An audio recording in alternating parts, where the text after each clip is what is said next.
ओम नमो भगवते वासुदेवाय। स्वागत है आप सभी का हमारे चैनल पर। आज के इस वीडियो में हम आपको बताएंगे आषाढ़ मास के शुक्ल पक्ष की एकादशी, जिसको कि हम हरिशयनी या देवशयनी एकादशी भी कहते हैं, वो कब होने वाली है, व्रत किस दिन रखा जाएगा, व्रत का पारण कब होगा, इसके बारे में हम आज के इस वीडियो में बात करने वाले हैं। तो वीडियो बहुत महत्वपूर्ण है, अंत तक देखिए। अगर वीडियो आपको अच्छा लगे तो लाइक अवश्य करिए, क्योंकि आपके लाइक से भी हमें पता चलता है कि आपको हमारा वीडियो पसंद आ रहा है।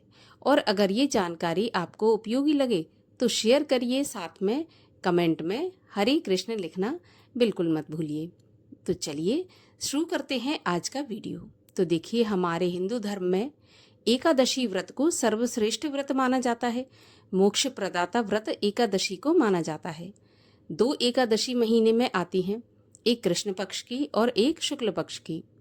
आषाढ़ मास के शुक्ल पक्ष की एकादशी बहुत ही महत्वपूर्ण एकादशी है, क्योंकि ये हरिशयनी या देवशयनी एकादशी है। इसी दिन से भगवान विष्णु 4 महीने के लिए, जिनको कि हम चातुर्मास भी कहते हैं, योग निद्रा में चले जाते हैं और सृष्टि का कार्यभार भगवान भोलेनाथ संभालते हैं। तो 4 महीने चातुर्मास के नियमों का पालन भी किया जाता है। 4 महीने के लिए सारे शुभ काम जो होते हैं वो बंद हो जाते हैं, उन्हें नहीं करना चाहिए। जैसे कि शादी विवाह आदि है, मुंडन है, गृह प्रवेश है, इस प्रकार के कार्य भी बंद हो जाते हैं देव उठनी एकादशी तक। देव उठनी एकादशी के दिन जब भगवान विष्णु अपनी निद्रा से उठते हैं तो सभी कार्य फिर से प्रारंभ हो जाते हैं। देवशयनी एकादशी व्रत के नियम उसी प्रकार पालन किए जाते हैं जैसे कि सभी एकादशी के किए जाते हैं।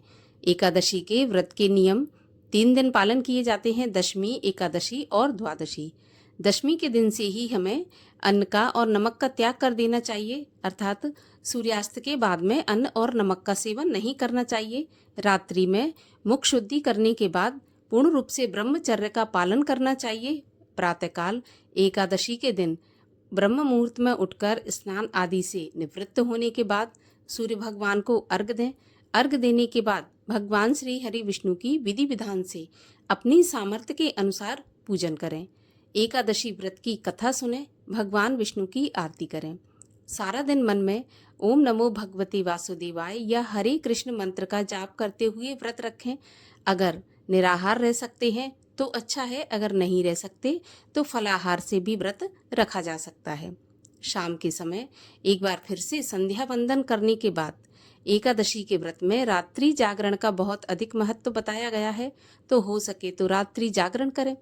रात्रि जागरण अगर पूरी रात नहीं कर सकते तो कम से कम आधी रात तक जागरण अवश्य करना चाहिए, भगवान का भजन कीर्तन करते हुए। इस प्रकार से एकादशी व्रत का पालन करें। अगले दिन द्वादशी के दिन व्रत का पारण करना चाहिए और पारण सही समय पर किया जाना चाहिए। अगर पारण सही समय पर नहीं होता तो आपने जो 2 दिन नियम पालन किए हैं वो भी आपके व्यर्थ चले जाते हैं। तो व्रत का पारण सही मुहूर्त पर करना चाहिए। पारण करने से पहले किसी ब्राह्मण को घर बुलाकर भोजन कराएं। अगर इतनी जल्दी आप भोजन नहीं करा सकते या किसी ब्राह्मण को आप घर पर नहीं बुला सकते तो एक ब्राह्मण के भोजन की सामग्री आप अलग निकाल दें, जिसको कि सीधा कहते हैं, और साथ में उसमें दक्षिणा भी डालें। सीधा में आपको आटा, दाल, चावल, घी, शक्कर, दही, दूध, जो भी आप अपनी सामर्थ्य के अनुसार रखना चाहते हैं रखें, साथ में पानी भी रखें। इस प्रकार से दान दक्षिणा देने के बाद ही आपको अपने व्रत का पारण करना चाहिए। पारण तुलसी दल से, गंगा जल से, दूध से, ध्यान रहे चाय या कॉफ़ी से व्रत का पारण ना करें। प्याज लहसुन युक्त भोजन से भी व्रत का पारण ना करें। शुद्ध एवं सात्विक भोजन से ही व्रत का पारण करना चाहिए। अगर आपका अगले दिन कोई व्रत है तो आप फल से भी व्रत का पारण कर सकते हैं। इसके अलावा आपको तुलसी पत्र भी एकादशी के पहले ही तोड़ लेना चाहिए, क्योंकि भगवान विष्णु को तुलसी पत्र अवश्य चढ़ाया जाता है और एकादशी और द्वादशी के दिन तुलसी पत्र नहीं तोड़ना चाहिए। तो इस प्रकार से आप एकादशी व्रत के नियम का पालन करें। और आइए अब हम जान लेते हैं कि एकादशी तिथि कब प्रारंभ होगी, कब समाप्त होगी और व्रत किस दिन रखा जाएगा। तो देखिए, देवशयनी एकादशी का प्रारंभ हो जाएगा 5 जुलाई शनिवार की शाम 6:58 से और एकादशी तिथि की समाप्ति होगी 6 जुलाई रविवार की रात्रि 9:14 पर। तो एकादशी का व्रत उदया तिथि में रखा जाता है और उदया तिथि में एकादशी हमें 6 जुलाई रविवार के दिन प्राप्त हो रही है।